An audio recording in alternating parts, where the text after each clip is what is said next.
जागो लोगों जगत के, बीती काली रात, हुआ उजाला धर्म का, मंगल हुआ प्रभात।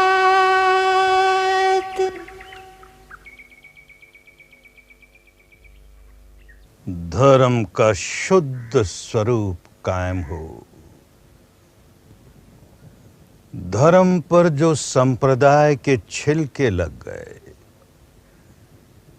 इन छिलकों ने धर्म को छिपा लिया। इन छिलकों को दूर करें। धर्म का शुद्ध रूप उजागर होगा तो धर्म का वर्चस्व बढ़ेगा, अन्यथा संप्रदायों का वर्चस्व बढ़ता जाएगा और देश में, विश्व में अशांति ही अशांति रहेगी।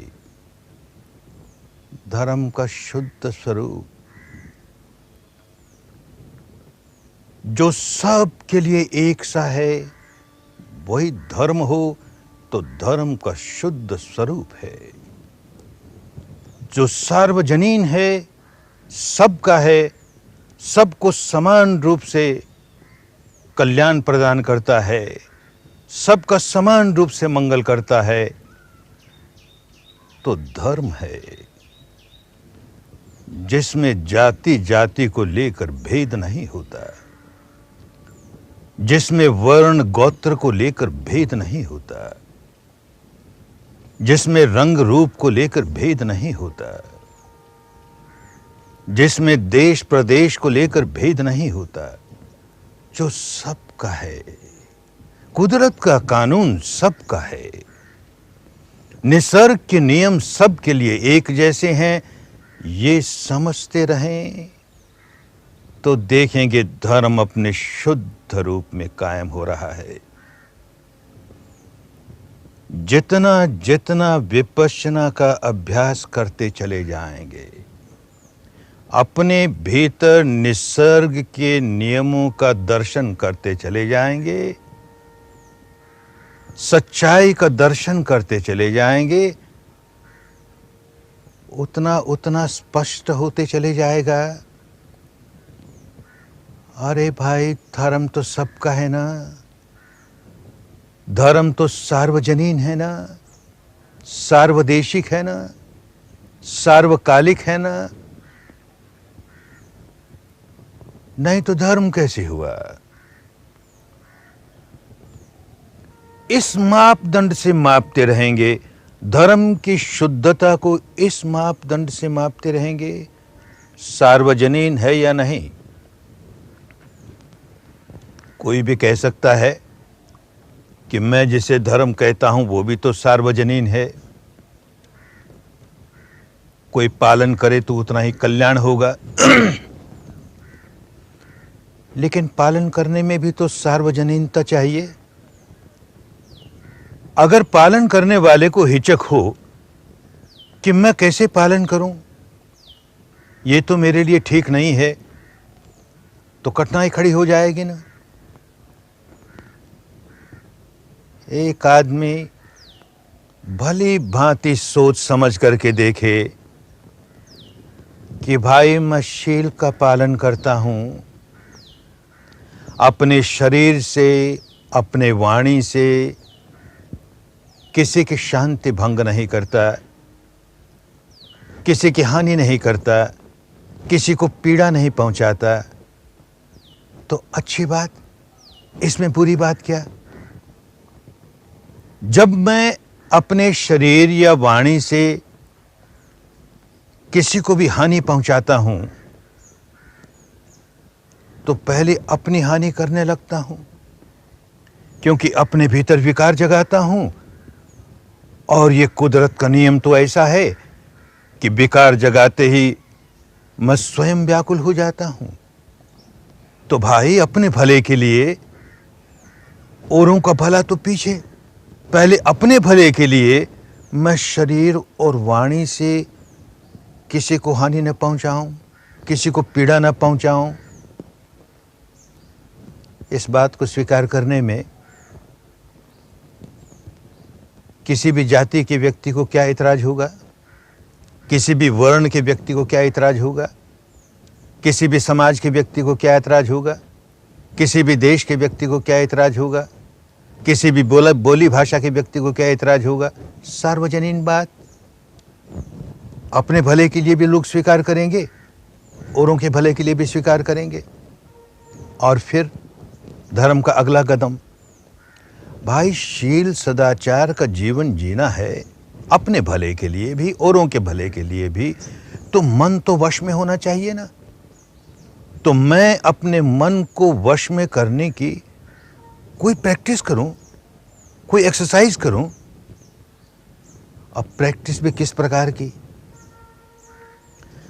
प्रैक्टिस के लिए ऐसा आलंबन हो जो सार्वजनीन हो। अगर आलंबन सार्वजनीन नहीं है, ये आलंबन तो अमुक संप्रदाय का है, ये आलंबन अमुक संप्रदाय का है, फिर कठिनाई खड़ी हो जाएगी, तो धर्म सार्वजनीन नहीं होगा। तो इसलिए शुद्ध धर्म के रास्ते चलने वाले के लिए आलंबन मिला, चित्त को एकाग्र करने के लिए आलंबन मिला। सांस आ रहा है, सांस जा रहा है। अब सांस न हिंदू है, न बौद्ध है, न जैन है, न ईसाई है, न ब्राह्मण है, न शूद्र है। अरे सांस सांस है भाई, आ रहा है, जा रहा है। हम उसे जान रहे हैं, उसे जानते हुए अपने चित्त को एकाग्र कर रहे हैं, और एकाग्र ही नहीं कर रहे, चित्त को निर्मल करने का भी काम कर रहे हैं। क्योंकि इसको जानते जानते हम अगला कदम उठाने लगते हैं कि भीतर प्रज्ञा जागने लगती है, और भीतर प्रज्ञा जागने लगती है तो हमारा और कल्याण होने लगता है।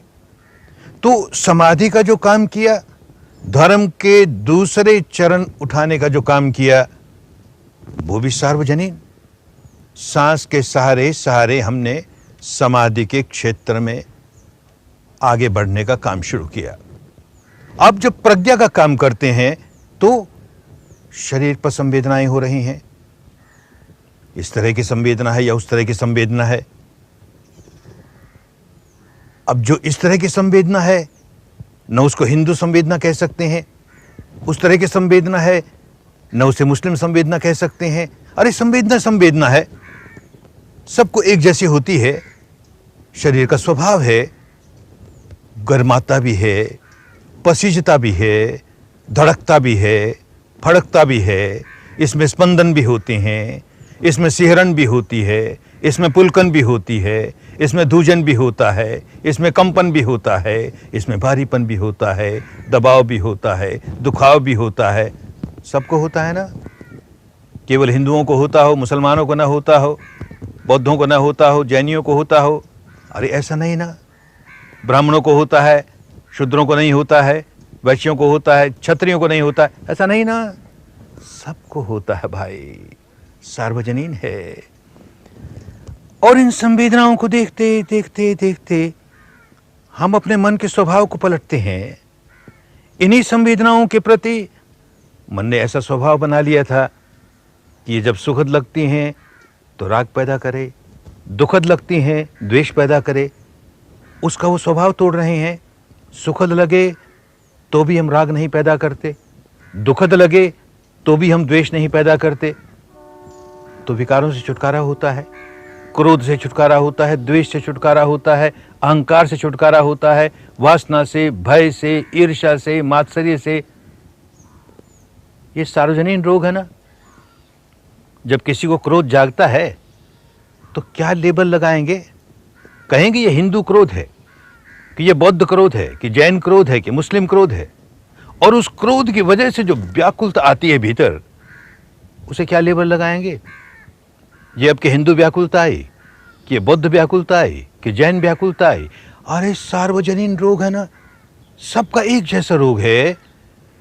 तो जो सबका एक जैसा रोग है, उस रोग की औषधि भी एक जैसी होनी चाहिए, सार्वजनीन होनी चाहिए।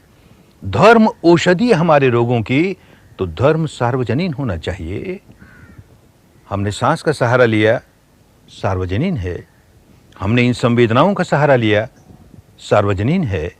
हर आदमी अपनी संवेदनाओं को देखकर अपने मन के स्वभाव को पलट सकता है, विकारों से मुक्ति पा सकता है, आसक्तियों से मुक्ति पा सकता है। ये जो श्राव बहने लगे, विकार जागा और श्राव बहने लगा, एक रसायन बहने लगा भीतर, सबको एक जैसा है ना, और वो रसायन इतना अप्रिय लगा कि उसके वजह से फिर विकार जागा। सबको ऐसा ही है ना, उसके प्रति आसक्ति हुई तो संवेदनाओं के प्रति आसक्ति हुई, सबको एक जैसी बात है ना। आदमी कहता है कि उसे व्यसन लग गया, कोई कहता है इसे शराब का व्यसन लग गया। भीतर जाकर के विपश्यना के सहारे जब सच्चाई को देखेंगे तो साफ मालूम होगा व्यसन शराब का नहीं है, व्यसन संवेदनाओं का है। शराब पीने से जो एक प्रकार की संवेदना होती है वो प्रिय लगने लगी और बार बार अर्ज उठती है, बार बार जी चाहता है वैसी संवेदना फिर हो, वैसे संवेदना फिर हो। ये अंतर्मन में चल रहा है। ये ऊपर ऊपर वाला मन तो शराब फिर चाहिए, शराब फिर चाहिए, लगता है शराब का व्यसन है। अरे शराब का व्यसन नहीं भाई, इन संवेदनाओं का व्यसन है। जुए का व्यसन नहीं भाई, इन संवेदनाओं का व्यसन है। इसी तरह से क्रोध का व्यसन नहीं भाई, इन संवेदनाओं का व्यसन है। वासना का व्यसन नहीं, इन संवेदनाओं का व्यसन है। ये बात जितनी जल्दी जिसके समझ में आ जाए वो इन संवेदनाओं को देखते देखते देखते अपने व्यसन के बाहर निकल जाए।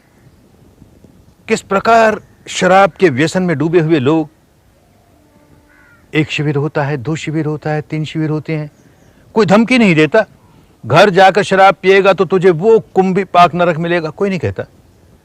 इन्हीं संवेदनाओं को देखते देखते देखते अब दृष्टा भाव से देख रहा है, साक्षी भाव से देख रहा है, निसंग भाव से देख रहा है, तो उन संवेदनाओं को कोई असर नहीं होता। उनका व्यसन टूट रहा है, आसक्ति टूट रही है। अरे ये सबको होता है ना, तो हमारा सार्वजनीन रोग है और ये सार्वजनीन इलाज है। किसी को मलेरिया हो जाए तो क्या कहेंगे, ये हिंदू मलेरिया है, क्या कहेंगे ये मुस्लिम मलेरिया है। अरे मलेरिया मलेरिया है भाई। और जब उसे कुनैन देंगे तो क्या कहेंगे, ये हिंदू कुनैन है, ये मुस्लिम कुनैन है। अरे कुनैन कुनैन है भाई। किसी को प्लेग हो गई तो क्या हुआ, उसे हिंदू प्लेग हो गई कि उसे मुस्लिम प्लेग हो गई। और जब उसे टेट्रासाइक्लिन का इंजेक्शन दिया गया तो ये हिंदू है कि मुस्लिम है। अरे कहां उलझ गए। बात समझें, धर्म सबका एक जैसा है। हमारा सार्वजनीन रोग है। हर व्यक्ति विकार जगह जगह के व्याकुल होता है, पागल होता है, समझ नहीं रहा मैं क्या कर रहा हूं, अपनी हानि करता है। और ये विपश्यना द्वारा अपने भीतर धर्म जगाता है, सच्चाई को देखने की विद्या सीखता है। इन संवेदनाओं के प्रति जो आसक्ति है, इन संवेदनाओं को लेकर के जो राग जागता है, द्वेष जागता है, उससे छुटकारा पाता है। छुटकारा पाता है, सुखी हो जाता है। हर कोई सुखी हो जाएगा। जो चित्त निर्मल कर लेगा वही सुखी हो जाएगा।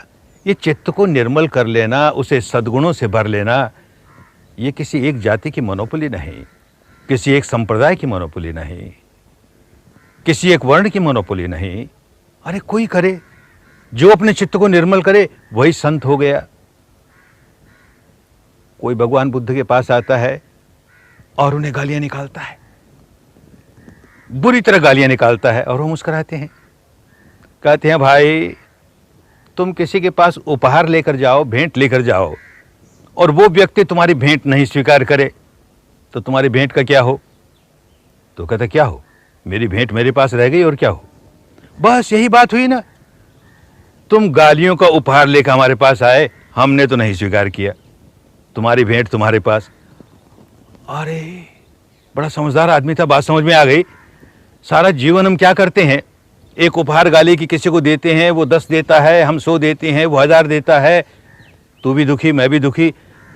ये कैसा संत है, ये उपहार स्वीकार ही नहीं करता, तो बदले में ऐसा उपहार देता भी नहीं। अरे निर्मल चित्त हुआ ना, कोई हो जाए। भगवान महावीर के कान में कोई कील ठोंक रहा है, वो मुस्कुराते हैं, पागल है, इसे होश नहीं है क्या कर रहा है। उनकी मैत्री जागती है, करुणा जागती है। अरे ऐसी मैत्री करुणा जागने केवल जैनियों की मोनोपोली है कि बौद्धों की मोनोपोली है? अरे संत हो गया तो जागेगी ही ना। ईसा मसीह को टांग दिया गया, क्रॉस पर टांग दिया गया, हाथ में कील ठुकी है, पाँव में कील ठुकी है, सिर में कील ठुकी है।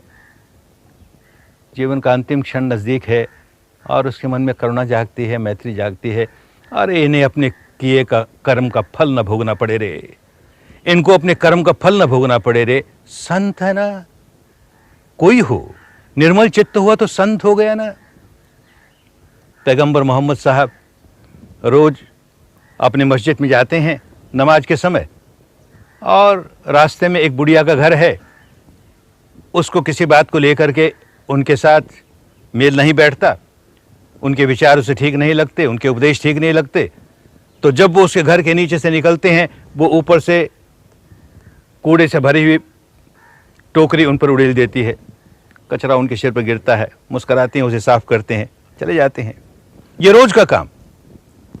एक दिन उस बुढ़िया ने कचरा नहीं फेंका, पैगंबर साहब ने देखा क्या हुआ, तो उसके घर पर चढ़ गए। अरे बुढ़िया माई क्या हो गया, कहीं तो बीमार तो नहीं हो गई? अरे तू रोज इस समय मेरे सिर पर कचरा डालती है, तुझे आज क्या हो गया? संत है ना, चित्त निर्मल हुआ। मस्जिद में लोग बैठे हैं, नमाज पढ़ रहे हैं। किसी एक भाई को डायबिटीज का रोग होगा, बेचारे को जोर की पेशाब की हाजत हुई, अब रोक नहीं सका अपने आप को, वहीं नजदीक बैठ के कहीं पेशाब कर लिया। लोगों को गुस्सा आया, पीछे पड़े उसको मारने के लिए। पैगंबर साहब आती है, अरे क्या करते हो? अरे ये रोगी है बेचारा, पानी भर के बाल्टी साफ करते हैं, खुद साफ करते हैं। अरे संत है ना भाई। उनकी शिक्षा को मानने वाला वो नमाज पढ़ने वाला व्यक्ति हो, या उनकी शिक्षा का विरोधी वो बुढ़िया हो, दोनों पर एक जैसी करुणा है ना। अरे करुणा करुणा है, किसी भी संत में आ जाएगी। वो जाति नहीं देखती, वर्ण नहीं देखती, गोत्र नहीं देखती, समझे धर्म को। हमारे यहां भी संत एकनाथ नदी नहा करके जा रहे हैं, और किसी आदमी के साथ उनका संबंध बिगड़ा हुआ है। नहा करके गए, रास्ते से गुजर रहे हैं, उसने थूक दिया, मुस्कुराए, फिर नहा कर गए, साफ कर लिया अपना बदन को, फिर गए, फिर थूक दिया, फिर नहा लिया। 2 बार हुआ, 4 बार हुआ, वो व्यक्ति पांव पकड़ के बैठ गया। अरे आप जैसे संत, मैंने कितनी बड़ी भूल की। अरे संत संत है, संत ना हिंदू होता है, ना बौद्ध होता है, ना जैन होता है, ना मुस्लिम होता है। जिसका निर्मल हो गया चित्त, और चित्त में करुणा जाग गई, मैत्री जाग गई, संत हो गया। कोई हो जाए तो भाई शील का पालन करे, कोई भी कर सकता है। समाधि का अभ्यास करे, सांस के सहारे सहारे सहारे प्रज्ञा को जगाए, अपने शरीर की संवेदनाओं को देखते देखते, काया को देखते देखते कायानुपश्यना करे। काया पर क्या जाग रहा है, इन वेदनाओं को देखते देखते वेदनानुपश्यना करे। चित्त को देखते देखते चित्तानुपश्यना करे। चित्त पर क्या जाग रहा है, उन दिनों की भाषा में उसे धर्म कहते थे। जो चित्त पर जागे सो धर्म, तो धर्मानुपश्यना करे। अरे यूं करते करते करते भीतर का सारा प्रपंच समझ ले, और यूं करते करते भीतर का सारा स्वभाव पलट ले, तो कितना बड़ा कल्याण हो गया। ये कल्याण सबका हो सकता है, और ये तब हो सकता है जब भीतर की सच्चाई देखनी सीखें। अपने यहाँ का संत नरसिंह मेहता जैसा भक्त कहता है कि शरीर सोधे बिना वो सार नहीं सांपड़े, शरीर सोधे बिना सार नहीं सांपड़े।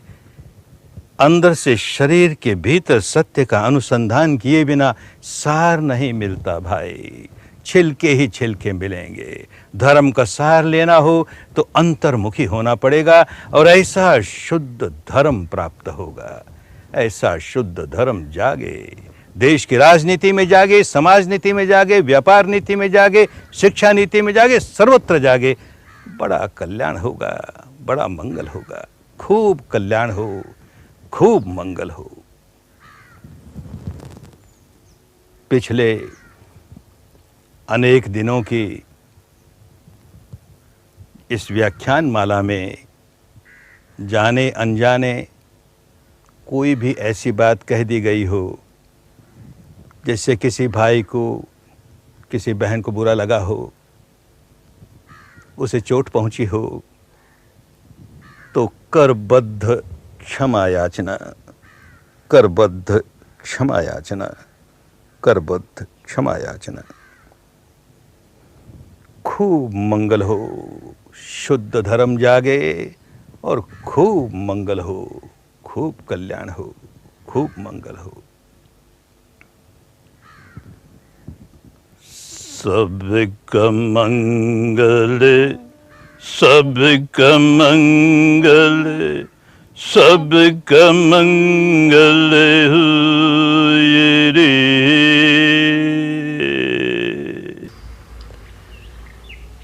सबका मंगल, सबका मंगल, सबका मंगल होए रे। तेरा मंगल, तेरा मंगल, तेरा मंगल होए रे।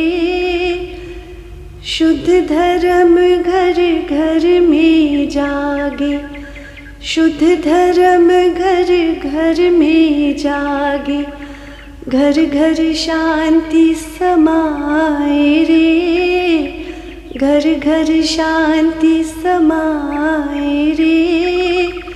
नर नारी हो धर्म बिहारी, सब नर नारी धर्म बिहारी, घर घर सुख छा जाए रे, घर घर मंगल होए रे। सबका मंगल, सबका मंगल, सबका मंगल होए रे।